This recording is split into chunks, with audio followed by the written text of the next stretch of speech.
করুন, নইলে যদি অপ্রীতিকর ঘটনা ঘটে তার জন্য দায়ী থাকবে রাজ্যের মুখ্যমন্ত্রী মমতা বন্দ্যোপাধ্যায়।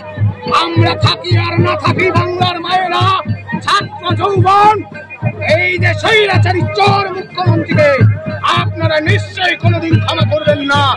আমরা আহুতি দেওয়ার জন্য আমরা বিধানসভার দিকে এগোচ্ছি। আমরা আপনাদের ঘরের সন্তান। আমরা মুখ্যমন্ত্রীকে বলেছিলাম, আপনি গত 3রা এপ্রিল 2025 সুপ্রিম কোর্টের রায়কে, ফ্রেশ সিলেকশনের যে রায়কে, not found to be specifically tainted, তাদেরকে যে ফ্রেশ সিলেকশনের কথা বলা হয়েছে তার পরিবর্তে আপনি একটা পিআইডি নোটিশ প্রকাশ করেছেন। আপনি অবিলম্বে বাতিল করুন। আপনি বিধানসভার অধিবেশন ডেকে আমাদের মাঝে আসুন। আপনাকে আমরা ছাড়বো না মুখ্যমন্ত্রী। আপনি আমাদের জনগণের দাবি, আপনি যদি আমাদের যোগ্য চাকরিহারাদের মুখ্যমন্ত্রী হন আপনি আসুন। আমরা খোলাখুলি চ্যালেঞ্জ গ্রহণ করলাম। আপনার কাছে আছে বুলেট, আমাদের কাছে আছে বুক।